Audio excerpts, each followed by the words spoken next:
My grandparents fled the Holocaust, and they were on one of the last boats out of Poland, and one of the only countries that was accepting Jews at the time was Cuba.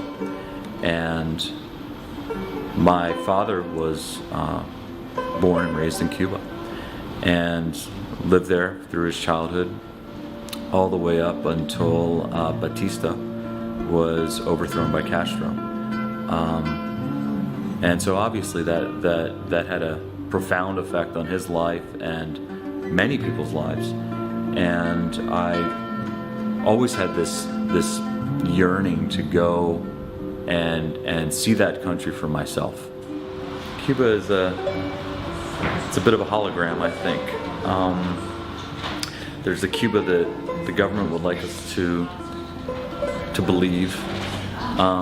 There's a Cuba that people are still kind of chasing after, trying to go after those old ghosts from the 1950s, but they're long gone. So it's really just more of a diorama, almost like a Disney World type of situation, which is what I think probably north of 90% of people experience when they go there. It's only when you break out of those controlled areas that you see the real face of degradation and the real face of Havana. It's a lot more honest. It's very, very raw, and it strikes a chord, no question about it. This was a shot that I took. It's an old theater in Havana, and I asked for a tour, and they let me in to this gigantic space. It was like a void, and it was pitch black. And I was standing there in this void, and I was hearing this hammering sound. And I said, "Can you please turn on a light so that I could see what's going on in this room?" And they turned on a single point of light, which is that vapor trail in the middle of this image. And all the way in the front, there was a guy sitting on the stage, and he was working there in pitch darkness, which I guess is part of the modern day mystery of Havana. And this is the image that I shot.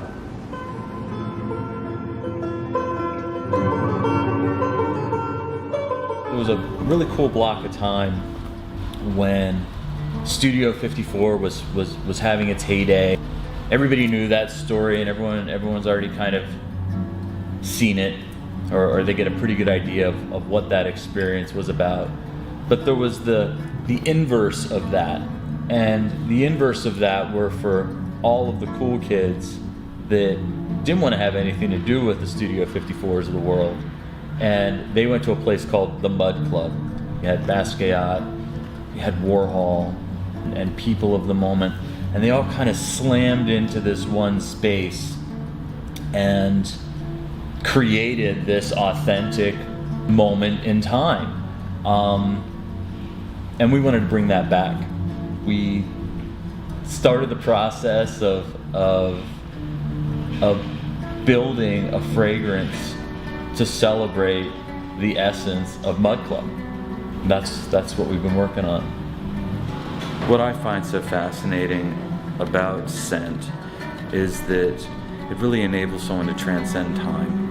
And you can be in 2013 Soho, New York City, and in a moment you can escape and you can be so far away, either in a new foreign land or in a familiar place that you have not visited in many, many decades, and it will literally bring you right back to that experience. And we watch people have those moments quite often here.